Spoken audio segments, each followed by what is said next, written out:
Molt bon diumenge a tots. Un cop més m'adreço a vosaltres amb una breu gravació per poder-vos comentar una mica l'Evangeli d'aquest diumenge i poder seguir fent el nostre camí de Pasqua.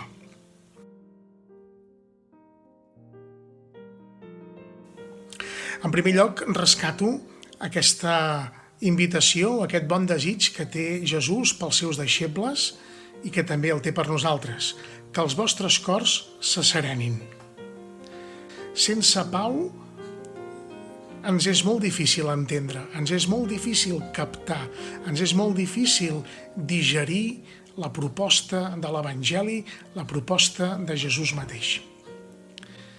Per tant, avui, un cop més, preguem junts i demanem la pau per la nostra pròpia vida. Pau pels nostres amics, pels nostres parents, pau pel nostre món.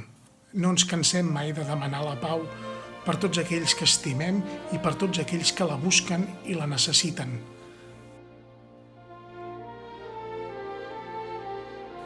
En segon lloc, voldria rescatar unes paraules de Jesús mateix. Jo estic amb Déu i Déu està amb mi, diu Jesús en l'Evangeli d'avui. Què vol dir estar amb Déu? Nosaltres de vegades fem la distinció entre el verb estar i el verb ser. D'alguna manera us convido a que els unim i que puguem parlar de ser i estar amb Déu. Quan estic amb Déu? Quan sóc de Déu? Sobretot quan intento ser molt sincer amb mi mateix.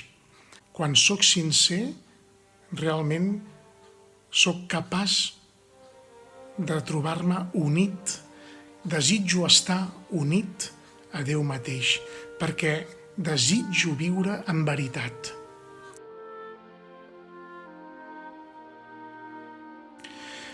Em trobo que estic davant de Déu, estic amb Déu quan intento reconèixer a Jesús no només en la pròpia vida, sinó també en la vida d'aquells amb els qui comparteixo el meu dia a dia.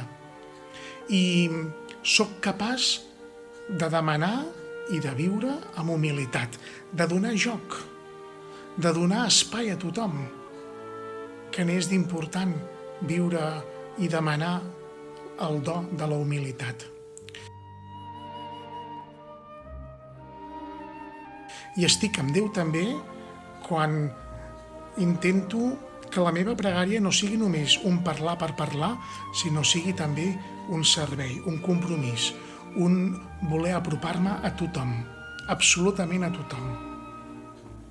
Estimats, que l'Evangeli d'aquest diumenge, aquest estar amb Déu, aquest ser de Déu, sigui per nosaltres un motiu de vida, no una cosa fictícia, tot el contrari, que puguem descobrir-nos molt davant de Déu i molt estimats per Déu. Molt bon diumenge i molt bona Pasqua.